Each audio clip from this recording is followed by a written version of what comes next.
Énergie TV jabarani filɛbagaw an b'aw bɛɛ lajɛlen fo aw minnu ye nin jamukan in kanu n'o ye face au public ye ka kuma ni jama ye n'o ye aw maliyɛn ye ka kuma n'aw ye jamana yɛrɛ problèmew kan ka da wagati min na n'an b'a la bɛɛ b'a kalama wulikajɔbaw kɛn bɛ mun wulikajɔ fɔlɔ kɛra juin kalo tile 5 n'o ma dogo mɔgɔ la n'o ye jɛkuluba damadɔ ye ka fara ɲɔgɔn kan k'a ɲini ko président Ibrahim Boubacar Keïta k'a n'a ka régime ka walan sɛmɛ wulikajɔw bɛ sen na u kɛn bɛ ka dɔ wɛrɛ boloda jumadon n'o ye juin kalo tile 19 ye o b'a yira k'a fɔ hali bi wulikajɔw bɛ sen na o n'a ta bɛ président a ka régime a dɛmɛbagajɛkulu minnu fana bɛ yen olu fana kɛn bɛ ka faranga dɔ kɛ bi k'a fɔ k'u bɛna président ani institution minnu bɛ yen an ka baarakɛ bolodaba minnu bɛ Mali kɔnɔ ko k'olu dɛmɛ u ka se ka fanga sɔrɔ hali bi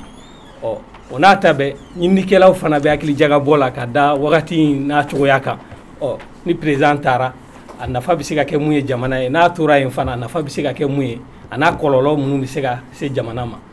bi babu ye babu kelen kumakun kelen o y'o de ka se ka hakili jagabɔ kɛ nin ko in kan minnu ko k'a ka taa minnu ko k'a ka to yen minnu ko fɛn wɛrɛ ka bɔ yen mun tɛ président ye ka fɛɛrɛ wɛrɛ ɲini jamana ko la bi kuma bɛna boli o de kan o la an kɛn bɛ ka wele bila tɔnba in yɛrɛ mɔgɔ dɔ ma n'o ye mouvement du 5 rassemblement des forces patriotiques n'o ye Koniba Sidibe ministre kɔrɔ don parti Modeki ale y'o président ye olu de kɛn bɛ ka nin wulikajɔ nin kɛ k'a ɲini ko président ka taa a n'a ka régime ka walan sɛmɛ an ka ministre wɛrɛ fana bɛ yan n'o ye Amadu Koyita ye parti PS yelen kura ale y'o président ye olu fana ka jɛkulu dɔ sigira sisan ko n'o ye convergence des forces républicaines ye olu ko président ka to yen ko ka dɛmɛ kɛ président ye ani jamana tulomanw ye fanga tulomanw ye pour que ka se ka jamana bɔ gɛlɛya la ɲininikɛla dɔ fana b'an bolo n'o ye docteur Etienne Fagaba Sissogo ye ale bɛ CRAPES la n'o ye centre de recherche d'analyse politique et sociale ye olu ye ɲininikɛlaw ye u n'an dɛmɛ ka faamuyali kɛ nin ko ninnu bɛɛ la an kɛn bɛ ka wele bila parti politique wɛrɛ fana président ma ale ye sifinnaka ye parti politique tɔgɔ de ye Front populaire républicain olu ko mɔgɔw bɛ ka ɲɛsin fɛn fɛn mun ma jamana ko la k'o tɛ gɛlɛya ye ko système yɛrɛ de man ɲi olu ta y'o ye o b'a yira k'a fɔ olu tɛ fan si fɛ bi mɔgɔ welelenw y'o ye an bɛna an ka babu dayɛlɛ an t'a ko bila dagirinda la ɲininkali fɔlɔ an bɛna n'o tɛ n ko an ka ministre la n'o ye Koniba Sidibe Modeki président a ka se ka ɲɛfɔli k'an ye u ka mouvement mun sigira hakilina mun y'a kɛ aw sera ka ɲɔgɔn sɔrɔ nin mouvement in na an b'a dɔn k'a fɔ jɛkulu dɔw b'a kɔnɔ minnu hakilina tɛ kelen ye i bɛ se ka ɲɛfɔli k'an ye d'abord n b'aw fo k'an lamɛnbagaw bɛɛ fo i ko jɛkulu in ko mɔgɔw b'a kɔnɔ k'an bɛɛ hakilina tɛ kelen ye n b'a fɔ o yɔrɔ bɔ a la mɔgɔ fɛn o fɛn ye ɲɔgɔn sɔrɔ jɛkulu in kɔnɔ a bɛɛ hakilina ye kelen ye a bɛɛ hamina ye kelen dɔw ta ye jɔyɔrɔ ɲini ko ye n'o ye parti politique ye aw ka FSD yɛrɛ aw ka jɛkuluba in CEMACI an b'a dɔn olu dɔɔnin bɛ ni diinɛ ye hali n'u bɛ wuli jamana ko la tuma dɔw la an ta tɛ jɔyɔrɔ ɲini ye jɔyɔrɔ ko tɛ fɛn wɛrɛ tɛ Mali ko de don an ye mun de kɔlɔsi an y'a ye k'a fɔ nin y'a san 7 ye i bɛ ka bɛ fanga na dɔ de bɛ fara gɛlɛya kan ka taa fɛ don o don mɔgɔw degunna fo ka i tɛ hakɛ tɛ degun min na mɔgɔw tɔɲɔna hakɛ tɛ tɔɲɔ min na fura tɛ ka y'a la i mana ta bolo fɛn o fɛn kan kuma kɛra fɛ ka dɛsɛ a tɛ mɔgɔ ka kuma mɛn donc an ye mun de kɔlɔsi sisan k'a fɔ bana kelen pe min bɛ anw ka jamana in na ɲɛmɔgɔ ko de don i bɛ ka de bana in ye bana in tɛ se ka furakɛ cogoya si la ka to fanga la ko bɛɛ essayera la dialogue politique kɛra accord politique kɛra pour la gouvernance fɛn fasugu bɛɛ kɛra la donc n'anw kɔni hamina ye jamana ka ɲɛtaga ye anw ka hamina ye jamana kana dafiri bari ali dafirili cɛman jan mɔgɔ o mɔgɔ mana sigi fanga na Mali la bi k'i bɛ nin ko dilan tant que i bɛ ka bɛ ɲɛfɛ i tɛ ɲɛ sɔrɔ a la donc o de y'a tɔ FSD ka fara jɛkulu wɛrɛw kan n'o ye Espoir Mali Kura n'o ye CEMAS ye ani jɛkulu caman an ko Mali dɔrɔn caman nana fara kan Mali yɛrɛ fanba bɛɛ de bɛ na jɛkulu in kɔnɔ bi olu bɛɛ de ko o tuma an k'a ɲini IBK fɛ a ka fanga bila a k'a bila nɔgɔya la n'a ma kɛ ni wɔyɔ ye n'a ma kɛ ni kɛlɛ ye n'a ma kɛ ni mankan ye démocratiquement et pacifiquement jamanadenw ka danaya t'a ka tungun jamanadenw ka danaya fansi de t'a ka tungun bon an dun ka régime min bɛ yen o b'a jira k'a fɔ ni jamanadenw ka danaya fansi tɛ président ka kan ka fanga bila. D'accord. Ko dɔnna hakili jagabɔ don an b'a dɔn i ye ministre ye an bɛna segin ka na kuma d'i ma i ka ɲɛfɔli k'an ye aw yɛrɛ bɛ se ka mun fɔ jamanadenw ye yɔrɔ minnu na tiɲɛni bɛ yen tiɲɛni donna yɔrɔ minnu na jamana kɔnɔ mun b'a to n'aw bɛ wuli aw k'o ɲɛfɔ an ye scientifiquement comme tubabuw b'a fɔ cogo min o la an bɛ taa ministre Koyita fan fɛ an b'a dɔn aw fana ye jɛkulu dɔ sigi jɛkulu in a sigira ka da mouvement du 5 ka wuli ka jɔ de kan ou bien a kun b'aw kɔnɔ ka tɛmɛ. Ok, Timbo mbi fo ki waliɲuman dɔn ka Énergie Télé filɛlikɛbaw bɛɛ fo k'an kɔrɔ Koniba fo ani jeune frère ani Etienne mɔgɔ mɔgɔ bɛ k'an lajɛ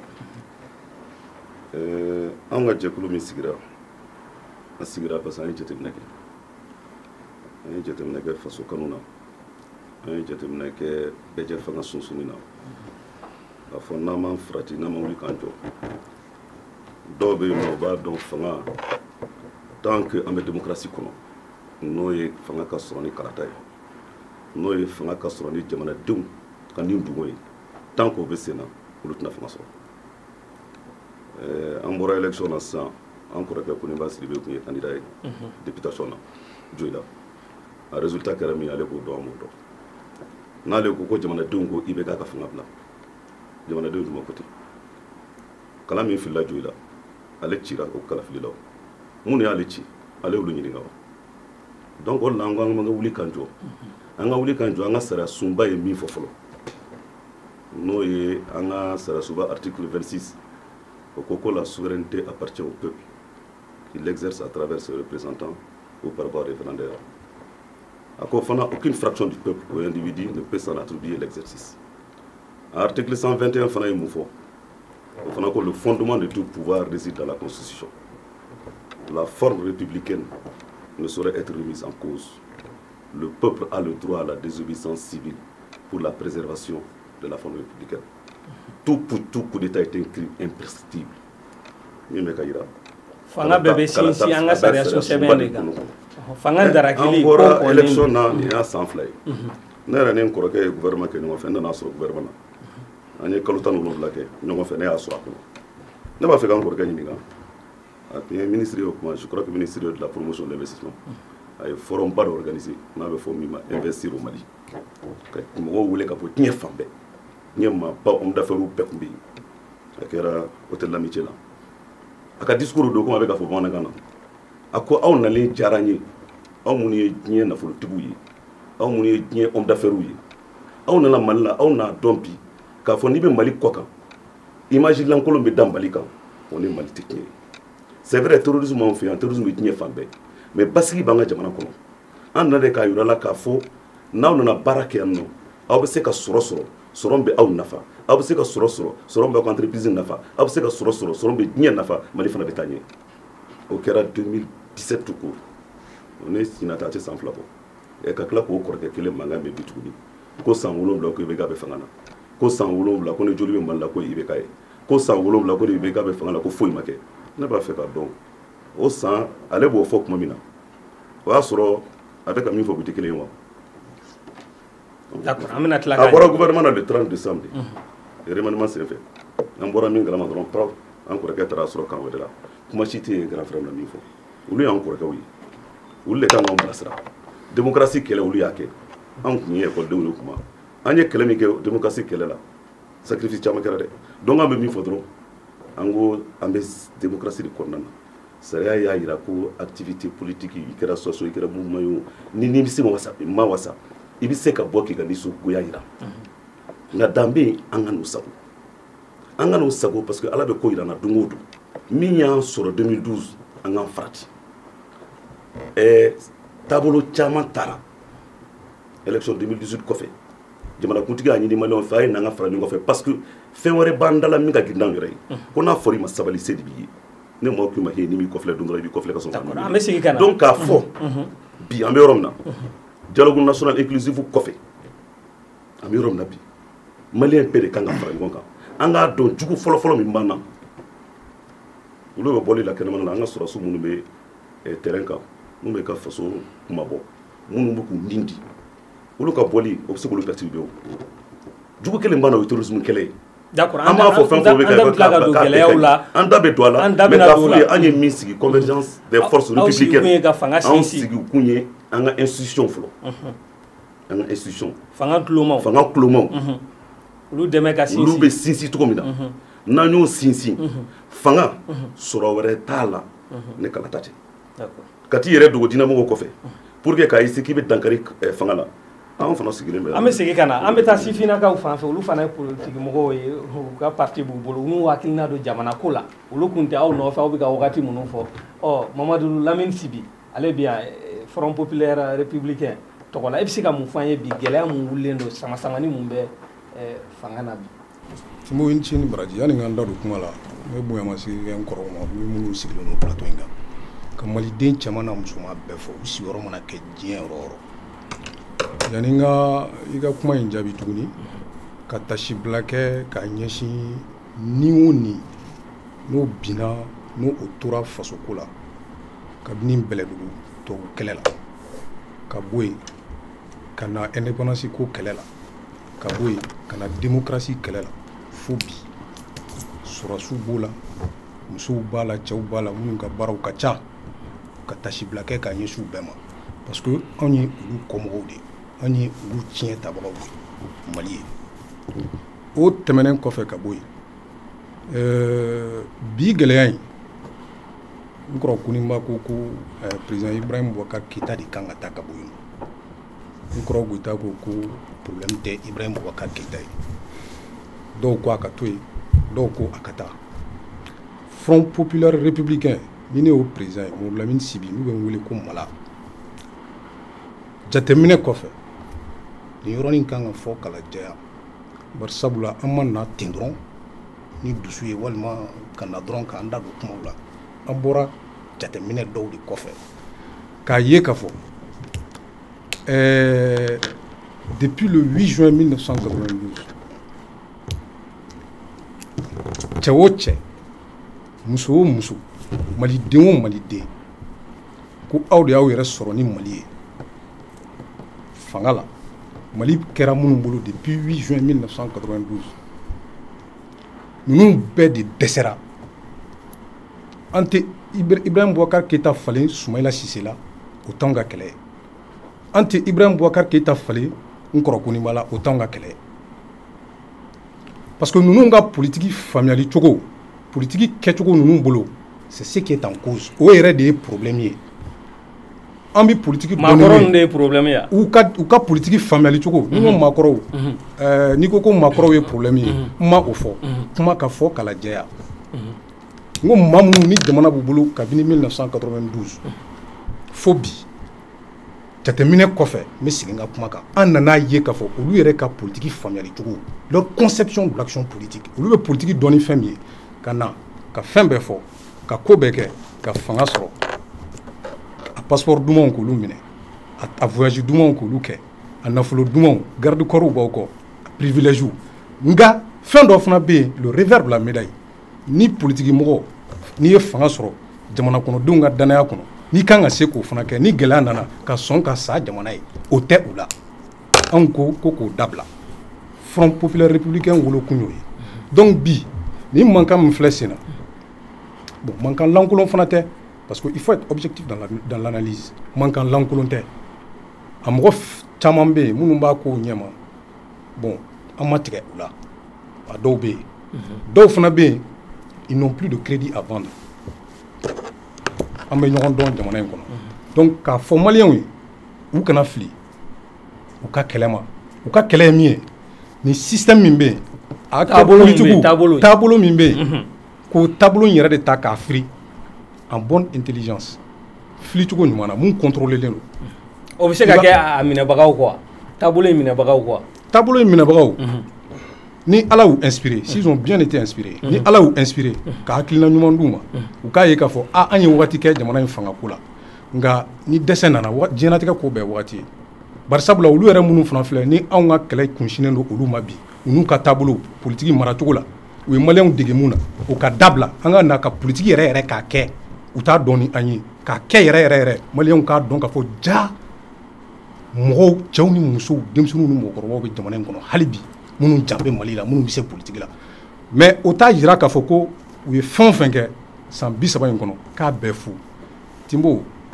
Énergie TV n'i y'a ye bi o bɛ yen télé privé anw sigilen don an bɛ ka kuma an si hakilinaw tɛ kelen ne bɛ se ka n ta fɔ fanga ma ni ma sɔn u fɛla ma n b'a fɔ n tɛ siran n tɛ himi pluralité dans l'expression démocratie mɔgɔ minnu y'a kɛlɛ kɛ olu de nafa yera la u kan ka dɔn u ye n'i y'a ye bi ko caman bɛ yen libertéw taabolo la an kana a ka kan olu de nana ni a ye o foli kan ka di u ma donc mais n'an ye o ɲuman dɔn n'u dɛsɛra fana an b'a f'u ye k'u dɛsɛra o de la ko min bɛ senna bi Ibrahim Boubacar Keïta ka taa ni Ibrahim Boubacar Keïta taara o tɛ fosi tiɲɛ anw ye a tɛ fosi tiɲɛ Mali ye Ibrahim Boubacar Keïta fɔra a ɲɔgɔn 100 de kɔ nka a bɛ taa jɔn bɛ na d'accord ale kelen fana tagali kɛlɛ tɛna ɲɛsin a kelen ma k'a n'a ka gouvernement ka taa dɛ système in bɛɛ de don fɛn o fɛn bɛ côté in na hali Choguel tɛ se ka na ninnu ye régime fɔ e bɛ taa fɔ système in bɛɛ de don je dis que c'est un système qui est en cause une façon de voir l'action politique c'est ce qui est en cause u formera école minnu na u ye politique kalan yɔrɔ minnu na u y'a kalan kalancogo cɛjugu de la u y'a kalan ni nkalon ye k'a kalan ni namara ye k'a kalan ni daragili ye u ma mɔgɔw kalan a lajɛ hali u ye jeunesse min bɛ yen bi jeunesse ka formation jateminɛ il faut voir la qualité de la jeunesse qu'on a aujourd'hui u ka produit de don donc an tɛ se ka wuli ka jama labɔ bi k'an ka taa Ibrahim Boubacar Keïta kɛlɛ ka Ismaël Ala na sini o ye hali bi ka i tulonkɛ maliyɛnw na u ka gɛlɛyaw k'i profite olu fɛ ka surfer ka misali de don k'a fɔ n bɛ fɛ k'a fɔ dɔrɔn ni Ibrahim Boubacar Keïta bɛ taa n kɔrɔ Koniba b'a la a ka hakɛ to nka a b'a la Choguel Kokala Mayiga a b'a la san 30 n'i y'o kɛ baara kelen na vraiment k'i fo k'i waleɲuman dɔn aw bɛ fɛ ka na jɔyɔrɔ minɛ maakɔrɔw bolo an bɛ taa ɲininikɛlaw fan fɛ docteur Etienne Fagaba Sissoco aw ye ɲininikɛlaw aw b'a wɔgɔ bɛ fan bɛɛ fɛ sɔrɔ sira kan lakana sira kan politiki sira kan bi gɛlɛya min bɛ Mali ka gɛlɛya sugu jumɛn de don n bɛ n ka foli lakuraya n tɔɲɔgɔn ta kɔfɛ ka aw lamɛnbagaw n'aw filɛbagaw bɛɛ fo ani ka tasibila kɛ minnu ni tora ni tile laban minnu na jamana lakanani baaraw la ka tasibila kɛ ka ɲɛsin olu ma fɛn fɛn fɔra bi ani gɛlɛya minnu bɛ sen na gɛlɛyaw de don maliyɛn fɛn fɛn n'i b'i yɛrɛ kalama n'i tɛ se ka jɔ a kɔrɔ an kan ka jɔ a la k'a fɔ tiɲɛ don yuruguyurugu barika bonyanen don an ka jamana kɔnɔ fo a kɛra kasara ye jamana ma tiɲɛ don lakanabaliya dama tɛmɛnen don jamana ma fo a kɛra kasara ye an ma tiɲɛ don an ka denmisɛnninw ma se ka baara sɔrɔ baara min bɛ se k'a to u b'u yɛrɛ ta k'u ka denbayaw ta tiɲɛ don an ka politiki faamuyali cogo o kɛra sababu ye ka degun lase an yɛrɛw ma ka degun lase an ka jamana ma ni an jɔra o bɛɛ kɔrɔ an tɛ se k'a fɔ an ni ala cɛla la k'a fɔ ko jamana bɛ ka taa cogo min k'a fɔ k'o ye jamana tacogo ye k'a fɔ ko an ka politiki baarakɛlaw bɛ ka jamana minɛ u bɛ k'a bila minɛ min kɔnɔ ko a kan ka bila o minɛ kɔnɔ nka o bɛɛ ni a ta k'a fɔ gɛlɛya minnu ni an bɔra ka olu fɔ sisan n'olu ye tiɲɛw ye ni sibi da sera système min ma ni o fana ye tiɲɛ ye nɔgɔ tɛ o la o bɛɛ ni a ta kɔfɛ yala an filɛ gɛlɛya minnu kɔnɔ jihadistes bɛ an ka jamana dafɛla na an yɛrɛ ni ɲɔgɔn cɛ yan an bɛ bana dɔ kɛlɛli la ka fara o kan an ka jamana n'i y'a tila 3 ye a 2 o tɛ an bolo ka fara o n'a gɛlɛya caman ka maliyɛnw bɛ min kɔnɔ don o don est ce que o ye a kuma ye ka président gɛn tilese kun cɛ ka na ni mɔgɔ wɛrɛ ye mɔgɔ minnu an tɛ o suguya dɔn k'a sɔrɔ dun n'i seginna kɔ san 2 nin kuma kelen minnu bɛ ka fɔ nin gɛlɛya kelen minnu bɛ ka fɔ an ye nin gɛlɛya kelen ninnu de fɔ an ko o de kama an ye maliyɛnw bɛɛ wele an ko jamana bɛ ba min kan an ye san 5 min kɛ nin kɔnɔ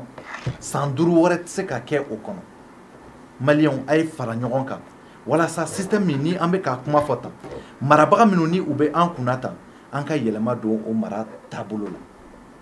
ka o kɛ ka kɛɲɛ ni an ka sariya sunba min bɛ an kunna ka kɛɲɛ ni o ye n'o ye an ka constitution ye élection occasion dira an ma 2018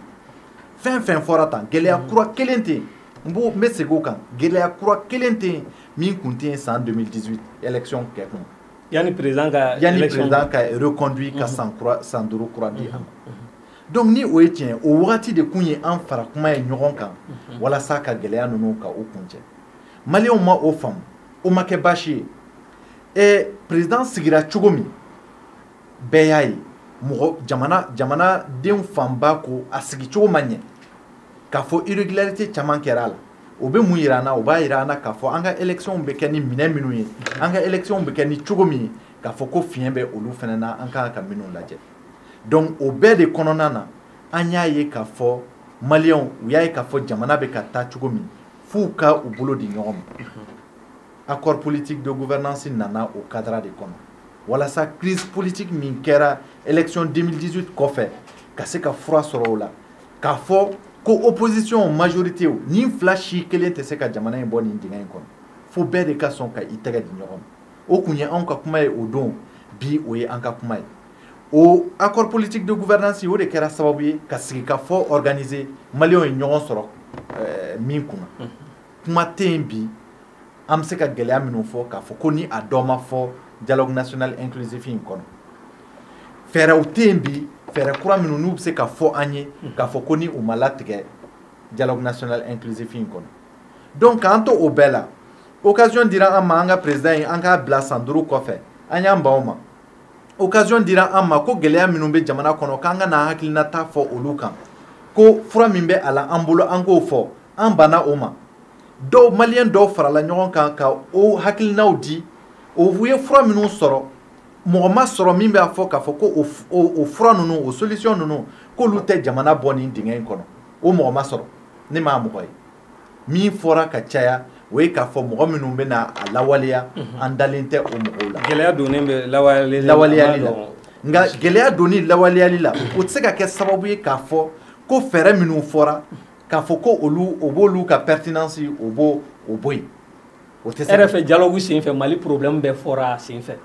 min bɛ bi ni a tɔgɔ bɛ fɔ ka caya marche in na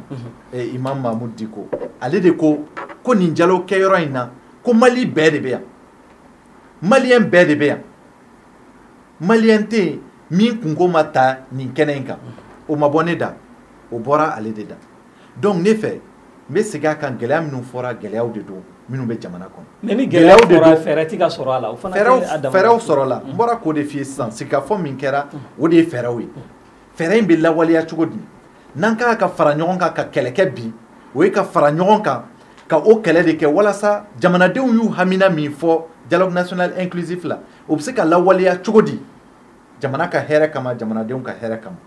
ne fɛ wulikajɔ kan ka kɛ o de kama mais président tali ani président tabaliya ne ka hakili la bi tɛ o fɔ don ye parce que o occasion dira an ma n bɛ kuma laban ni yɔrɔ min ye k'a fɔ fɛn fɛn bɛ ka fɔ président ma a ma fɔ bi koyi depuis 2013 a ma sigi ko fɔlɔ min kɛ nin kuma ninnu fɔra ko baarakɛla tɛ ko jamana hami tɛ a la k'a fɔ n'a sigira a tɛna se ka jamana bɔ nin dingɛ in kɔnɔ fɛn don nkalon tɛ fɛn min na ne bɛ se k'o fɔ parce que ne kɛra a ka conseiller ye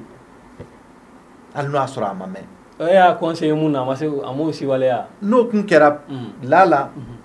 avec tubabuw b'a fɔ avec toute la modestie que cela sied je pense que gɛlɛya caman bɛ yen jamana nafasɔrɔ siraw ani a lawaleyali la olu kun tɛna se ka an sɔrɔ bi nka n bɛ segin a kan o fana kɛli o tɛna kɛ sababu ye bi k'a fɔ ko an bɛ wuli tilese kuncɛ ko ka nin gɛn ko parce que bi anw bɛ fɛ a ka taa cogo min fɛ k'o ma kɛ k'a sɔrɔ dun occasion dira an bɛ tila ka na da don taacogo in na mais an bɛ taa minisiri Koniba Sidibe fan fɛ a ka se ka ɲɛfɔli k'an ye aw ko gɛlɛya mun bɛ yen n'aw y'aw bolo si mun ma aw yɛrɛ fɛ président ka ɲi ka taa ka da o gɛlɛyaw kan aw bɛ se ka ɲɛfɔli k'an ye yan a gɛlɛyaw la an ka se k'a faamu. voilà ne ye ɲɛfɔli k'a la d'abord ne ye Koyita jaabi Koyita ka kuma a balala na fo ka dama tɛmɛ ko misi bɛ nɔnɔ to a la ka joli bɔ joli to a la ka nɔnɔ bɔ Koyita ka n'i sigi ka malidenw lajɛ dans les yeux ka danbe ko kuma fɔ malidenw ye ka maloya ko kuma fɔ malidenw ye o ye kabako ye dɛ ale ye min da IBK kan yan'a ka don gouvernement o tuma ɲinɛ n'o quoi a ye gouvernement porte fracassé ka don gouvernement kɔnɔ o kɛra malidenw bɛɛ ɲɛna yan o de bɛ tila ka n'i sigi malidenw ɲɛna ko danbe ko malo k'a donna k'a bɔra n'a y'a sɔrɔ an b'a bila malo ni danbe kɛnɛ kan ne tɛ sigi en face de Koyita kama n bɛ kuma bari dɔ ni dɔ fagabana bɛ yaala ale ye min kɛ ni ne y'o kɛ o ye n fagabana de ye n tun t'a dɔn politique la o bɛɛ b'a la o politique ayi o tɛ politique la dɛ o tɛ politique la jamana ko la mɔgɔ tɛ hakilina fɔ ka tila ka a bɛ fɔ de ma bamanankan ko molobaliya i y'a faamuya o tɔgɔ bamanankan na o ye molobaliya de ye n b'a kɛ para danbe ko t'a la foyi t'a la ka na sigi ka ɲɛ jɔ mɔgɔw la k'a kɛ i n'a fɔ foyi ma kɛ n bɛ kuma da o yɔrɔ la n'a b'a fɛ fana an ka débat kɛ o kan an bɛ débat kɛ o kan ɲɛfɔli ka ɲi gɛlɛyaw kan ɲɛfɔli ka ɲi ayi a bɛ ɲɛfɔli ka ɲi oui juste k'an latɛmɛ n ko le 7 décembre ministre Kondo a ye investir pour le Mali forum investir mais n tɛ sɔn a ka ni coupé o tɛ se ka non a bɛ ka a y'i latɛmɛ de a y'a ka kuma fɔ ka ban i bɛ jɔ n ka kuma kɛ fɔlɔ ni an tɛna don o kɔnɔ an bɛna je peux pas accepter ça non fɔ n y'a mɛn mais i ye nin de an kana nin kɛ a y'a fɔ de wagati min na e y'o fɔ il y a pas 2 ans i ye danbe ko kuma fɔ i ye maloya ko kuma fɔ n y'a bɛɛ sɛbɛn o tuma mɔgɔ min lamɛn m'o fɔ ko ɲɛ seba kɔrɔ ɲɛ min fɛ grand frère n k'i mali peut-être kuma fɔ lamɛn wa le 7 décembre awɔ kuma ko fɔ mɔgɔ ma ye lamɛn wa i ye min fɔ minnu de jaabi c'est pas la peine an bɛna an ka nini bɔ a la voilà tiɲɛ un grand frère ne nini donna dɔrɔn argument tɛ yen man ka nɛni man ka nɔgɔya ne min nin dɛ i ye malo ko kuma fɔ i ye danbe ko kuma fɔ o tuma i ye min fɔ mɔgɔ ma lamɛn tele la sisan moi je t'ai pas insulté donc kuma fɔ cogo don an ka olu kuma bɔ a fɔ cogo tɛ la an k'olu bɔ a la a bɛ komi e fana y'a fɔ cogo min n'i y'a interpréter ni tɛ mais an ka k'olu bɔ a la n'a ye danbe ko kuma de fɔ an k'olu bɔ a la o tuma jɔn de ye danbe ta ye yan awɔ an ka tɛmɛ ni jɔn de ye danbe ta ye yan donc a ye fana ka sabali sa donc n'o de don réponds à la question franchement an ka tɛmɛ a ko de 2017 à aujourd'hui ko ne ko 2017 ko Mali c'est de l'or ko i taa min ɲininka ka ne to gouvernement na texte joli régistrera sur mes interventions caman kɛra wa caman ma kɛ ayiwa o kɔni e hakilina minnu di n'a ma ni mɔgɔw nana ni texte minnu ye ni ne ko vraiment nin ma ɲi ni président sɔnna a bɔra yen o kɔrɔ k'a fɔ même au sein du gouvernement tu n'es pas d'accord avec tout ce qui s'est fait o kɔrɔ tɛ ko n'i bɛ gouvernement kɔnɔ k'i bɛ sɔn diɲɛ ko bɛɛ ma o Etienne Fakaba ma deli ka démissionner yan a démissionner kun jumɛn na bari min tun bɛ k'a kɛ a tun ma sɔn a ma waati la est-ce que mɔgɔ jalaki d'a ma c'est normal donc ka mɔgɔw ka argument kuntanw ta ka kɛ ni mɔgɔ min bɔra gouvernement kɔnɔ ka ban tu es condamné à vie i bɛ fɛn o fɛn kɛ sa o bɛɛ ye danbentanya ye sinon e kɔni ka tugu président kɔ sa fo ka i da i kaburu kɔnɔ ça c'est quelle manière de faire la politique première chose deuxième chose gɛlɛya minnu nana 2017 kɔfɛ ni dɔ farala kan ka taa o tɛ dɔwɛrɛ ye ko ye d'abord la constitution république c'est le même mun kan IBK ye kalikan de kɛ a ye fanga ta don min k'a bɛ diɲɛ ko bɛɛ kɛ Mali constitution ni Mali sariya ka bato an ye mun y'o kɔnɔ IBK ko kun na seni kɔrɔ ko a y'a yamaruya article 39 enseignant ka fɛn k'a ka appliquer ça fait plus de 6 mois sariya sɔsɔlen don président sigilen bɛ jamana kɔnɔ wallahi ni Mali ye jamana sugu dɔ sisan b'a sɔrɔ IBK démissionnera olu yɛrɛ de ka sariya talen don gouvernement de ye sariya in labɛn k'a bila ka taa assemblée la assemblée y'a voté ka segin n'a ye président fɛ yen président y'a signé k'a publier journal officiel la l'application devient obligatoire ne pas faire ça o ye ka sariya sɔsɔ président dun ye kali a ye fanga ta don min sariya serment k'a bɛ diɲɛ ko bɛɛ kɛ Mali sariya kana sɔsɔ abada donc o kɔrɔ ye mun ye k'a fɔ a ye constitution an ka sariyaba a y'o piétiner o kɔrɔ ye mun ye o kɔrɔ k'a fɔ état de droit yɛrɛ tɛ yen tugun mais filanan min da o kan mais an bɛ se ka tile tɔ kɛ nin fɔli la filanan bɛ min da o kan sariya ko sera ka toujours o ye mun ye élection voter kalafili sariya ye mun jira an ka régime sigilen bɛ min kan ko démocratie waati ni waati ɲɛmɔgɔ de kan ka na kalafili kɛ mɔgɔw k'a dɔn n'u ka danaya b'a kan n'u ka danaya t'a kan ka fanga kuraya i bɛ k'a ye o jasi k'o ban pewu o kɛra après 2017 bɛɛ ɲɛ b'o la a y'a yɛrɛ sigi 2018 mankan min wolola bɛɛ y'o ye donc n'aw ko président sigira nin y'a san fila ye aw ma min fɔ a bɛ n'o kɛ bi anw ta fɔli ma daminɛ bi dɛ depuis a ye malidenw ka voté suɲɛ 2018 k'i yɛrɛ jagoya sigi an dala anw ni Etienne y'o kɛlɛ kɛ ɲɔgɔn fɛ o kɛlɛ ma ban dɛ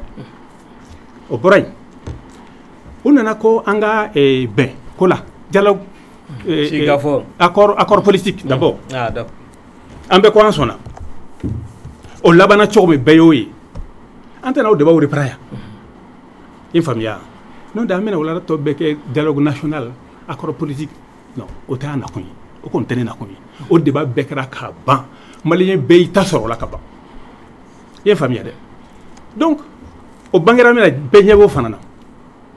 donc sariya tɛ yen tugun constitution yɛrɛ tɛ yen tugun mais république ko kuma bɛ yen tugun wa i bɛ k'a coup d'état de kɛ o an ka république aujourd'hui finiba dɔrɔn de birilen don a la ko république c'est un maquillage de démocratie état de droit tɛ yen n'o bɔra yen sécurité ta o bilama ka jugu ni kunun ye ka taa ka segin don o don préfet dɔw minɛna kunun i kɔrɔ chef de l'opposition chef de file o b'u bolo o delila ka kɛ Mali la député Kalata senfɛ député Kalata senfɛ a y'a sɔrɔ i bɛ ka n'a ka gouvernement ko a ye taa voter la n b'aw lakana an ko a ma ko président ka gɛlɛn a ko an b'aw lakana a y'a fɔ Mali bɛɛ m'a ye yan o labanna mun na a yɛrɛ da bɛ so ka kuma ma wa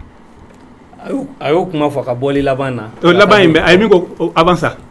n ko mɔgɔw ye mankan de ci an da bɛna sɔn ma k'u bɛ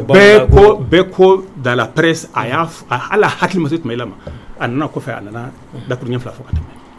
o ka sira bɛ o la donc kalanko est-ce que kalan yɛrɛ kɛra denmisɛnninw fɛ ɲinan an bɛɛ ekɔliden somɔgɔw de ye o est-ce que kalan kɛra ɲinan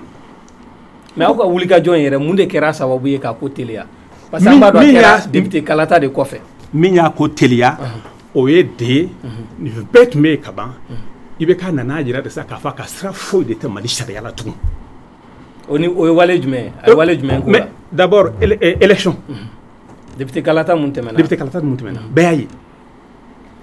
Koyita ko Koniba Batira ka yɔrɔ la au moins Koniba ye candidat homme politique bɛ t'o kɛ o caman dogolen bɛ ministre poste kɔfɛ a n'a directeur kɔfɛ abada tɛ t'u yɛrɛ frotter électeur ka vote la o ye n ka kuma fɔlɔ ye ka tila k'a fɔ n dɔgɔnin ye k'a fɔ nin ye ne siɲɛ naani député siɲɛ naani n bɛ k'a ɲini n y'a sɔrɔ siɲɛ dɔ la o ma dogo mɔgɔ la o ma dogo mɔgɔ la dɛ o ma ma dogo mɔgɔ la très bien donc a k'a dɔn i battra i ma battu min kɛra tɛmɛnen in na élection na jo i la depuis ala in da ma ɲɔgɔn ye ɲɛna suɲɛni namara préfet sous-préfet minnu c'est incroyable Mali bɛɛ kɛra ten wote ma kɛ Mali yɔrɔ si donc ne nan'i sigi awayi Koniba e batira o dimi de b'i la aw b'a dɔn maliyɛn kɔni ɲɛ banna Koniba kelen ma élection kɛ koyi maliyɛnw de ye élection kɛ i bɛ k'a ye sariya jasi ka ban pewu élection de nana ka na ko tɔ bɛɛ juguya aw yɛrɛ fɛ enseignants ka l'article 39 quand un président de la République s'assoit sur la loi sur la constitution député minnu ma élu k'u nommé assemblée in député tila bɛɛ nommé don a tila bɛɛ wote n'a kɛcogo na mana mun sɔrɔ o fɛ d'accord an bɛ segin ka na n'i ye nin bɛɛ fara ɲɔgɔn kan ka n'a ye kalan tɛ yen ka n'a ye sécurité o bɛ ka juguya ka taa fɛ diɲɛ don o don ka n'a ye président yɛrɛ tɛ sira kan sira min bɛ se ka a to a bɛ ɲɛ sɔrɔ i mana fɛn o fɛn kun ta ka ɲɛsin a ma a b'o jasi dialogue national inclusive jasira comité dɔ kan ka sigi pour que comité ma sigi f'an bɛ yɔrɔ min na bi o tuma an bɛ taa min donc anw ko de pour que fanga ka sigi ka baara k'a ɲɛ ma i bɛ ka de kan ka taa n dɔgɔnin ka kuma dakuruɲɛ kelen dɔrɔn olu fana denmisɛnninw ka problème ye olu yɛrɛ bɛ diɲɛ fɛn bɛɛ dɔn o kɔrɔ tɛ foyi dɔn a bɛɛ bɛ daminɛ bi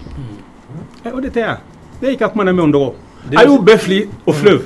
a ye maakɔrɔ ninnu bɛɛ fili au fleuve n dɔgɔ n bɛ kelen f'i ɲɛna mɔgɔ ɲuman bɛ mɔgɔkɔrɔbaw la ko mɔgɔ jugu bɛ denmisɛnninw na i ye n faamuya dɛ ɲuman b'a bɛɛ la ɲuman b'a bɛɛ la juguman b'a bɛɛ la an ka défi tɛ dɔwɛrɛ ye koyi ɲuman ninnu denmisɛnna maakɔrɔla an k'a bɛɛ fara ɲɔgɔn kan an ka jɛ ka baara kɛ i ye n faamuya dɛ denmisɛnnin kelen tɛ se dɛ cɛkɔrɔbaw fana kelen tɛ se nka n'aw ko aw bɛ cɛkɔrɔbaw bɛɛ fili ji la baara bɛ gɛlɛya dɛ e ko sisan ko Koniba bɛ fanga la dɔw ko Koniba bɛ fanga la depuis 30 ans je suis pas au pouvoir depuis 30 ans système quoi non i ko Koniba ye tɔgɔ fɔ ko aw bɛ fanga la depuis 30 ans non non non tu l'as dit o tuma min fɔra mɔgɔw m'a ye moi je suis pas au pouvoir depuis 30 ans j'ai été dans l'opposition quasiment toute ma carrière politique à part quelques petites années wa n b'o kelen de la halisa a kana kɛ mɔgɔ ɲɛna k'a fɔ an taara IBK dɛmɛni na ni nata wɛrɛ ye ministre a proposé an siɲɛ caman n bɛ segin a kan IBK ka premier gouvernement na 2013 ministre a proposé ne ye mɛ n banna ka don gouvernement na mais o ma taa opposition na o la o n continue ka IBK soutien donc minnu bɛ n'u sigi a ɲɛkɔrɔ k'a fɔ ko n'u bɔra gouvernement o de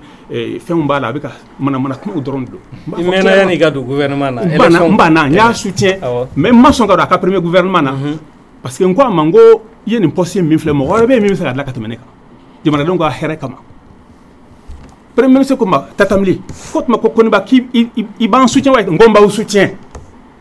a ko ma k'i bɛ poste jumɛn fɛ n ko walayi o fɔ baga tɛ ne ye tatamili bɛ balo a la sa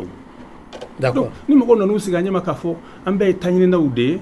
n'an min bɔra gouvernement ka ban o kumakan bɛ o mankan bɛ caya a donna a bɔra an tɛ se ka sɔn o ma an bɛ segin ka na yan'o cɛ surtout de la part de quelqu'un qui a fracassé la porte du gouvernement. Merci vraiment. J'aimerais que débat tɔ an ka kɛ faamuyali kɔnɔna na je sais que aw bɛɛ ye mɔgɔ faamuyali non le grand frère n'a aucune leçon de morale à me donner à la matière. Koyita an ka tɛmɛ o yɔrɔ kan ne bɛ fɛ je dis il y a moins de 2 ans Koniba ye diɲɛ mɔgɔw wele ka na i ko image kolon de bɛ di ka di n'i bɛ Mali kɔ kan n'o tɛ Ayuna i bɛ mɔgɔw wele yɔrɔ min na ka na pour faire les affaires i y'o fɔ o don il y a moins de 2 ans moi j'ai fait l'opposition je l'assume n bɔra opposition na ka na bɔ don min na ka na se bi ma j'ai pas varié c'est comme Koniba tun bɛ Siridi la a nana parrainant na coup d'état kɛra don min na en 2012 il était l'un des rares à accepter de condamner le coup d'état o de la a bɔra parrainant na ka t'i yɛrɛ sɔrɔ ka parti créé ko Bodek donc c'est pas une leçon ale tɛ se ka leçon fɔ ne ye min ye pratique politique ye les faits sont là je me rappelle bien a b'o la tuma min na a tun ye ministre ye o don en 2012 Koniba tun ye ministre ye o a tun ye ministre ye mun na parce que a ka parti tun bɛ gouvernement na non non son parti était dans le PPR était dans le gouvernement si PPR était dans le gouvernement c'est le parrainant non il était du parrainant encore tun bɛ gouvernement na bien mais à l'époque s'il y a eu un coup d'état il aurait dû condamner il aurait dû condamner ce coup d'état. D'accord. Est-ce qu'il a fait? Non, donc allez te le son dans un mois. N'a que moi j'ai fait l'opposition, je l'assume. Politique ta bolo na majorité la nyake. Mais il y a question me poser pour non. J'assume mon passé. Nous des filles. Maintenant je t'ai demandé de il a répondu dia, il m'a dit yake ni. Non t'as pas ni magare. Non non. Donc Dambia comment on fera fait on fera ni mo chiffre. Ne ni faudront bigela anga kuma gela ka. Gela do be bi. Amado kono dimi de nya dimi do. Adasera aye kelen fɔ sisan il se contredit a yɛrɛ ko ne ka a sabatiya k'a fɔ k'a ye intervention kɛ dossier caman na min retiré la effectivement c'est vrai dossier caman min nana Koniba bɛ intervention k'a la caman retiré la o y'a jira ko mun don n'i y'a o dossier bɛ retiré ça veut dire que le premier responsable c'est un républicain, c'est un démocrate et quelqu'un qui a souci des intérêts supérieurs du pays et au fond et on l'a passé qui est au gouvernement. Dossier est retiré là parce que comment qu'on fait dossier qu'on a retiré. Encore tu es là qu'à propos tu nous connais il y a une contradiction à la matière. Maintenant l'article 39, il y a une contradiction à la matière. Parlons de l'article 39. Koniba c'est un homme d'État, c'est un grand homme d'État quand même. Il fut ministre depuis qu'on me lycée là. Ou bien n'est-ce pas? Depuis on me lycée là. Maintenant l'article 39, c'était les négociations l'interprétation d'application de l'article 39, c'est ça qui posait problème. Enseignants, statut autonome du Rouma, le gouvernement qui est à l'époque, ils ont demandé le statut autonome à Dirouma. Ils ont demandé en 2018 la prime de documentation, l'indemnité de résidence d'Odirouma. Article 31, il y a un cas qui a passé décret d'application à l'époque. Mais il y a une négociation de Koundou. Le gouvernement proposait l'indice plafond 1110, 1120, 1150 en 2020, l'indice 1200 en 2021. Or qu'on propose, les anciens avaient demandé plus. Mais comme il y a un an, toutes les forces de la nation. Parce que Jamana sera les badons à Téménéka. Jamana sera fait avec Claton, on allait au Doga Téménéka. En lieu de force, sera Ibeka Tate. premier ministre tate mais ne sɔrɔ ye min ye gestion jamana gestion ye gestion d'équilibre de ye ni ala nana bi jamanadenw bɛɛ jɛra n'a ye kunu o accord signera k'a fɔ ko école ko avec les enseignants solution sɔrɔ la an k'an ka barika dɔw la n k'an bɛ min fɔ mot minnu bɛ se ka dénoncer on est d'accord seul Dieu est parfait mais k'a fɔ ko instrumentaliser ni k'a fɔ bon bɛn kɛra kan non bɛn kɛra kan sisan nɔ parce que min fana don il faut faire attention. Président sɔnna a bɔra il faut faire attention il faut faire attention gɛlɛya bɛ a weleli fɛnw na mais n'an sɔnna a ma an k'a dɔn k'a fɔ jamana nin ka question de justice sociale fana bɛ yen nɔ parce que statut saba de bɛ Mali kɔnɔ fonctionnaire ka statut finidonnaw ka statut magistrat ka statut o de tun bɛ yen sous constitution o de prévoit statut wɛrɛw nana après maintenant ni indice dɔw dira o kana kɛ sababu ye sini mɔgɔ wɛrɛ fana ka wuli aw ye nin di école karamɔgɔw ma fo kan fana ka indice bila niveau la ne jamana sɔrɔ t'a bɔ ça peut créer des mais a bila la loi de kɔnɔ gouvernement yɛrɛ de ma sɔn a ma wa. n'o de fɔ c'est à interprétation gouvernement n'a eu un thème de négociation k'a la quand les enseignants ont demandé puisqu'u ka statut particulier b'u bolo u ko ka interprétation ka ta olu ka statut particulier la n'o taara o la olu tun bɛ min ɲini o tun ye indice plafond 2021 1387 ça veut dire que u bɛ sɔrɔ ali magistrats ye n'a bɔra les professeurs d'enseignement supérieur mais Dieu merci par la grâce de Dieu ça a été ça n'a pas de l'éducation n'a pas de prix ça a un coût bɛɛ jɛra n'a ye mais a laɲini fana kɛra mɔgɔw k'a faamuya k'a fɔ a lawaleli bɛɛ kan ka sacrifice kɛ a man kan ka kɛ fana porte dayɛlɛlen mɔgɔ ma k'a fɔ ni enseignant ye nin sɔrɔ fan fana k'a sɔrɔ sini n'a kɛra problème a bɛ sɔn ka déséquilibre don jamana sɔrɔ gestion na donc k'o fana fɔ ko ni bakaw ko bɛɛ tɛ se ka kɛ candidat ye ne kɛra candidat ye moi j'ai conduit la liste du mouvement citoyen en 2009 lors des communales j'étais 5e adjoint à la mairie de la commune 3 pendant 7 ans. Donc c'est pour vous dire que on kɛra élu communal mon ami donc on te politique kɛ ten mais an ye min fɔ a man ka question min jaabi mais kalata tɛmɛnen gɛlɛya an ye aw yɛrɛ ka parti mankan mɛn a gɛlɛya la an b'a dɔn k'a fɔ a gɛlɛya kɛra an y'o de fɔ a ma dogo mɔgɔ si la wulikajɔw kɛra la Etienne y'a fɔ k'a fɔ dialogue national inclusif kɛra dialogue ye mun fɔ a ye résolution 4 a y'o de ta ko kan ka sabatiya ani recommandation b'a la résolution fɔlɔ o tun ye kalata ye ko député ka kɔrɔya avant le 2 mai filanan o tun ye redéploiement de l'administration de tous les services sociaux de base partout a sabanan o ye réforme ye a naaninan o ye accord de lecture ye maintenant on doit se poser la question tous an bɛ système électoral façon jumɛn fɛ an kan ka mun de kɛ pour que fiɲɛ m'an ka système électoral la an b'a falen cogo min na mais ne sariya ye min fɔ on ne change pas les règles du jeu en cours bɛɛ b'a dɔn k'a fɔ Mali la élection ye fɛn min ye n'an tilala élection na surtout présidentielle législative n'an tilala résultat provisoire mana proclamé administration territoriale fait à Koko président nommé de 2018 si je ne m'abuse c'est la première fois dans l'histoire du Mali élection élection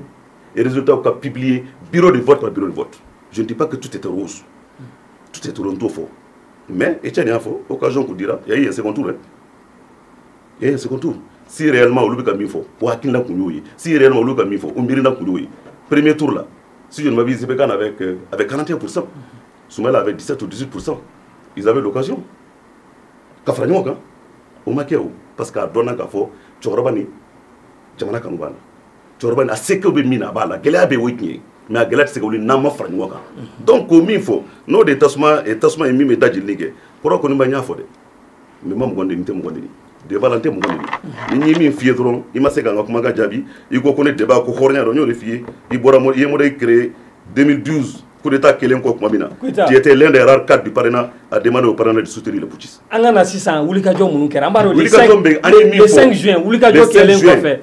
Président Mabo, faut l'État au Kofé. Faut l'État au Kofé. Caridon, juin Kalot l'État Aninani. Jamananyama Fanabe, Manoya Keni Jamanadion. Ne Wulikadjo fait que Jamana Konoroni qui le présente en la voie. Jamana Obino, Allah est nié de Damarchibi. On est malita tekele jamana o keto tekele o problème tekele o mais jamana ne bolikera a fora revendication mun no be ka porter o be ka mifo c'est des revendications légitimes de pas donc gouvernement est communiqué ka foko il est prêt au dialogue a be ka mifo nyedo gela obi a gela ni anga fara ni wonka dans kari kumina yala parce que la manifestation c'est fait ay la ni ke ka be to boulevard de l'indépendance là mais manifestation banni dɔw bilara jama ɲɛma k'i ɲɛsi jamana kuti ka so ma an k'o t'an ka jamana danbe o t'an ka jamana la an ka jamana ye fɛn min ye adversaire bɛ se ka k'an ni ɲɔgɔn cɛ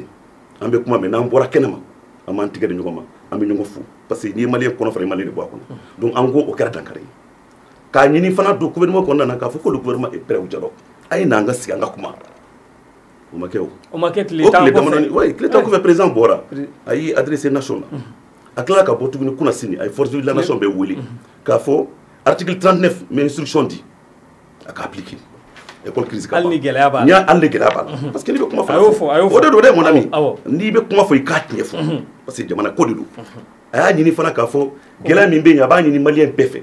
an ka fara an ka gouvernement d'union nationale min an k'o bila en place an bɛɛ ka fara ɲɔgɔn kan parce que gɛlɛya man kan kelen tɛ se jugu b'an fila bɛɛ la min tɛ anw ni ɲɔgɔn cɛ ye jugu min ɲɛda t'a la jugu min a tɛ se foyi la ka bɔnbu bila ka nin bɔn an ka fara ɲɔgɔn kan an ka se ka o basigi nati mais a tun y'a ɲini ka mouvement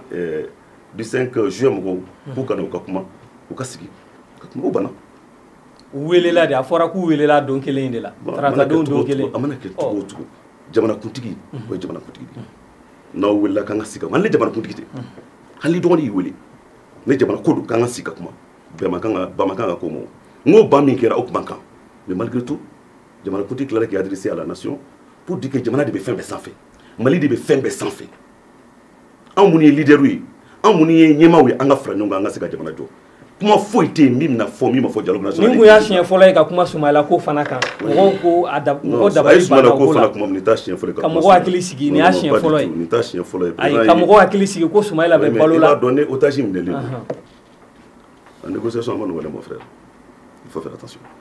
Mais k'a fɔ jamanadenw ye k'a tigi bɛ balo la o bɛ deli ka kɛ o. Oui mais si on n'avait pas la preuve de vie pendant un moment c'est-à-dire il faut faire excessivement attention ni tɛ populisme ko ye propagande ko manipulation ko fond de commerce ko an ka bɔ kɔnɔ chef de file d'opposition malheureusement ala y'a kɛ a bɛ maaw bolo a minɛna a bɛ ɲini ka depuis premier tour ɲɛkɔrɔla la an bɛɛ ka laɲini ye fɛn min ye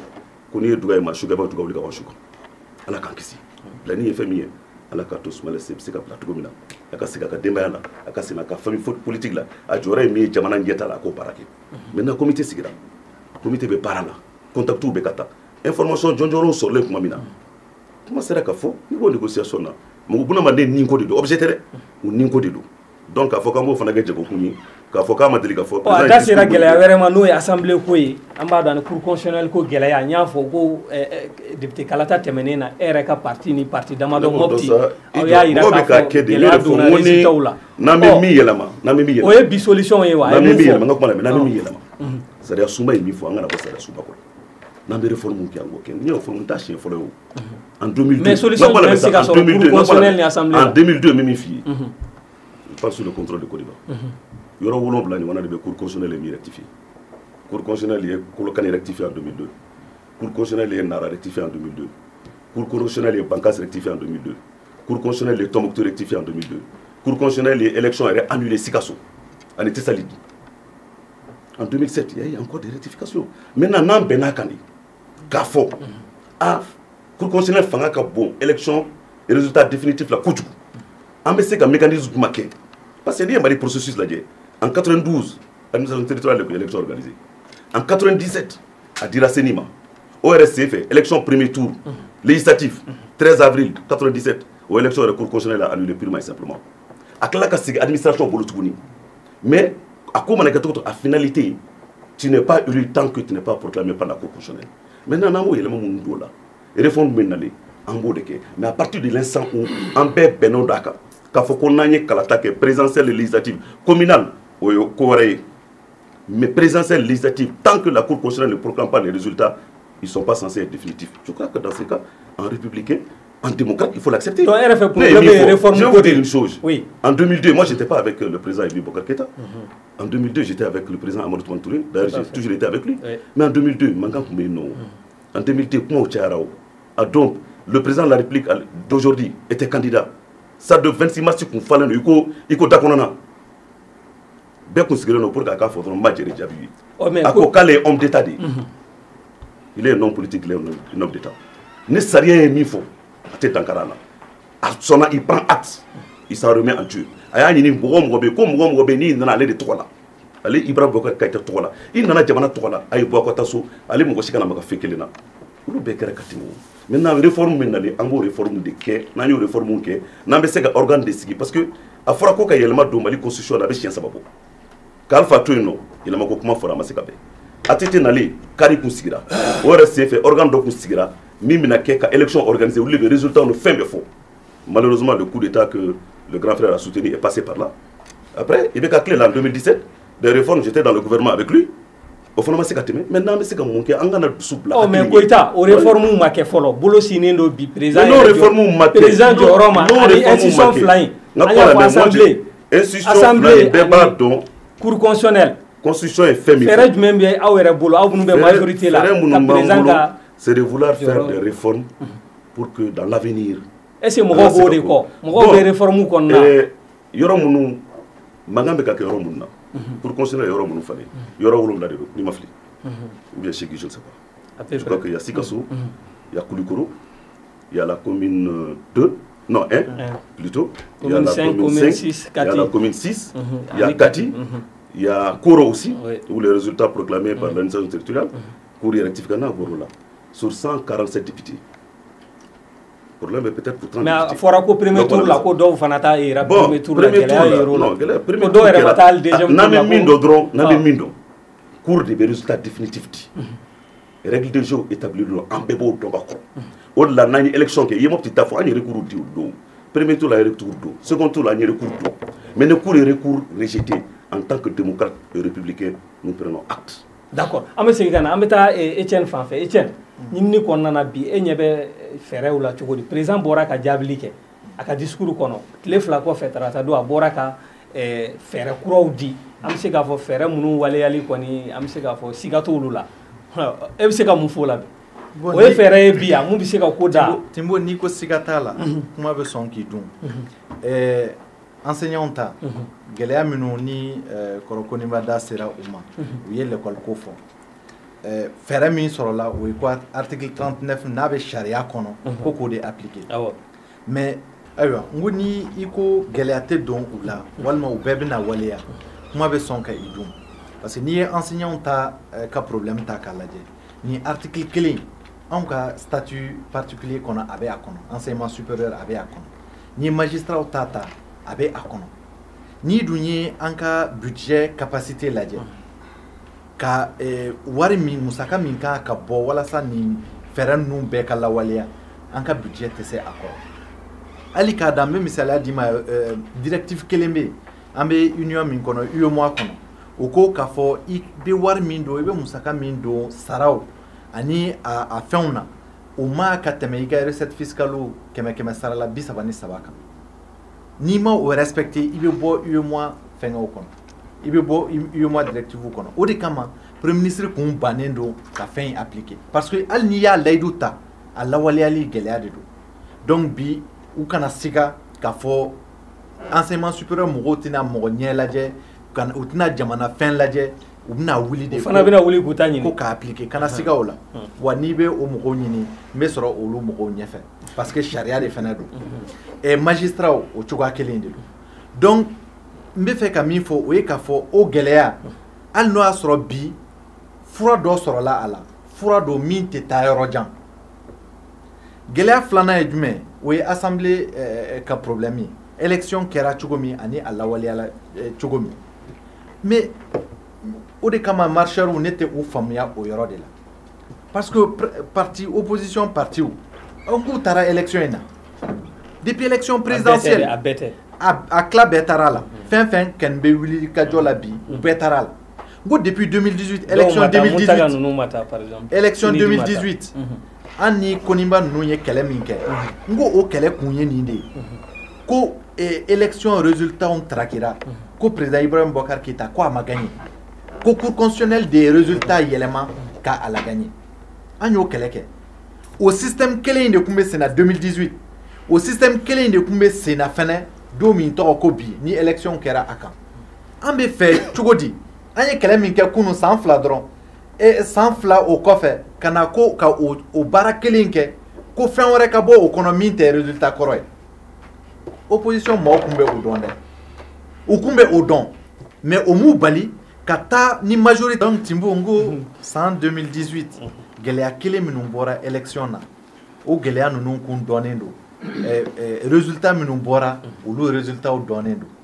opposition maaw y'a contesté i n'a fɔ anw yɛrɛ y'a contesté cogo min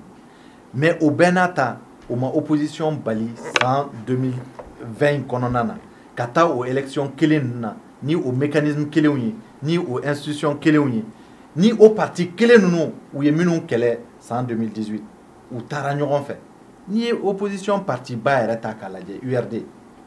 URD taara yɔrɔ minnu na u ye député hakɛ min sɔrɔ député 19 de don a député 19 na u taara RPM kɔra yɔrɔ 15 de la u taara yɔrɔ 2 dɔrɔn de u yɛrɛ o yɔrɔw la chef de file de l'opposition ka fɛn bɛ localité bɛ o la n'o ye Ɲafunke ye donc o b'a yira an na k'a fɔ depuis an ma taa nin élection in na an tun b'a dɔn k'a fɔ ko gɛlɛyaw b'a la mais bɛnkan de kɔnɔ u taara a la donc n'o o bɛnkan jaabi kɛra nin ye o ma ka kɛ problème ye mais bi min bɛ yen sika tɛ a la ni assemblée min bɛ yen nin tɛ se ka to yen parce que an bɛna don wagati min kɔnɔ dialogue kɔnɔ ne ka problème ye dialogue de dialogue national inclusif baaraw kɔnɔ réforme de bɛna kɛ assemblée jɔyɔrɔ ka b'o la assemblée jɔyɔrɔ ka bɔ a la fo k'a fɔ a ka jɔ donc ni assemblée jɔyɔrɔ ka bɔ a la i tɛ se ka taa ni o ye nin assemblée sugu ɲɛkɔrɔ assemblée min kɛlen don i n'a fɔ Sénat président ni cour constitutionnelle y'a ɲɛ jɔ dɔw la ka olu ta k'u bila yen jamanadenw y'u bolo si dɔ la ka olu ta k'olu bila yen donc n ko walasa enseignement supérieur enseignement l'école ko kɛra cogo min hali n'o y'a sɔrɔ a lawaleyali ka gɛlɛn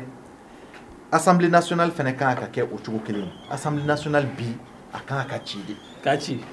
assemblée nationale kan ka ci de n t'a dɔn ni a cili président ko k'a bɛna ɲɔgɔn ye kɛ a kan ani cour constitutionnelle o décision ne hakili la ni président n'a a hami ye a ye kalikan min ta jamanadenw ɲɛkɔrɔ n'o ye ka kɛ basigi ani jamanadenw ka hɛrɛ ka kɛ o tɔbɔtɔba ye n'a ka hami ye o ye nin décision in de kan ka ta wa n dalen don a la nin décision in a talen don ka ban mais min y'a to a ma waleya ne fɛ fɛɛrɛ de don parce que ani mɔgɔw de bɛ ɲɔgɔn na minnu ko olu tɛ assemblée ko la o tɛ l'école ko la o tɛ nin ko la nin gɛlɛya ninnu bɛɛ kama an bɛ fɛ e président e yɛrɛ de ka taa n'a kun ye nin bɛɛ di o don hakili la o kun tɛ dan o ma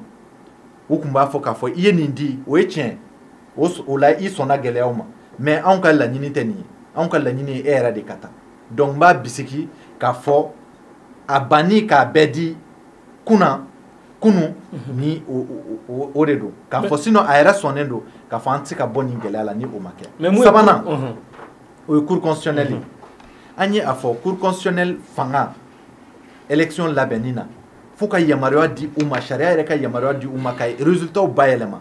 an ko o tɛ se ka continuer cour constitutionnelle maaw ta cogo n ko o fana ye fɛn ye min ye fiɲɛ dɔ ye an ka démocratie kan ni o prévu kɛra don caman cour constitutionnelle mɔgɔw yɛrɛ mɔgɔ sugu jumɛnw don mɔgɔ qualité jumɛnw don n'u bilala nin na fo olu bɛɛ ka sɛgɛsɛgɛ ka da nin kun saba in kan ni a ma ɲɛ k'a fɔ olu fana sun ye an ka constitution de k'a fɔ ko fiɲɛ bɛ nin bɛɛ de la nin bɛɛ kan ka évoluer mais boloci min b'u ma bi fɛɛrɛ jumɛn bɛ olu ta la o de kama a bɛ démissionner de o u bɛ démissionner de ka fanga bila u yɛrɛ ma u bɛ fanga bila u yɛrɛ ma ni fanga tɛ se ka bila u yɛrɛ parce que ni nin ma kɛ n'u ma fanga bila u yɛrɛ ma jamanadenw de bɛ taa fanga bɔsi u la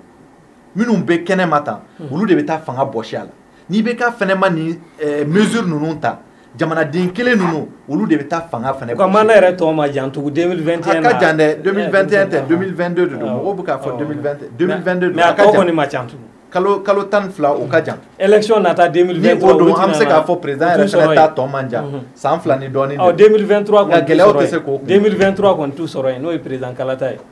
non hali ni tile kelen de bɛ fara nin kan don o don tile kelen farali a kan par exemple n'a kɛra bi an bɛ se ka sini épargne o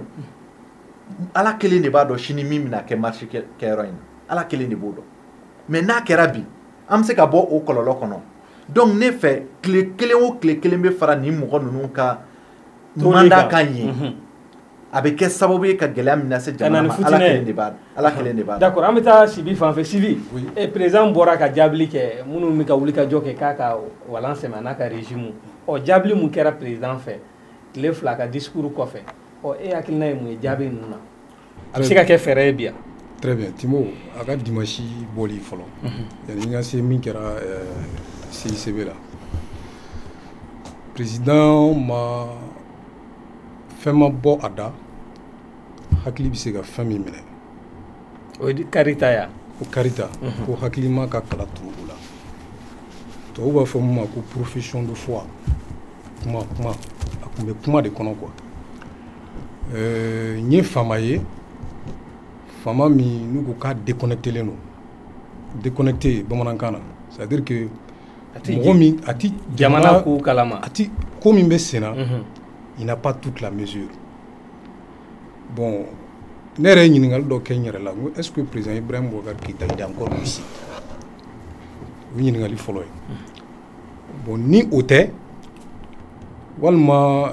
sanfunya don a mako tɛ ko la mɔgɔ caman b'o fɔ a ka kow la nka a ka dimanche bɔli o y'a to ne yɛrɛ sigara o la ne bɛ sɔn k'o sɛbɛntiya k'a fɔ mɔgɔ min don a ta tɛ maliko ye agenda wɛrɛ de b'a bolo min tɛ jamana ta ye n tɛ depuis salon jama min bɔra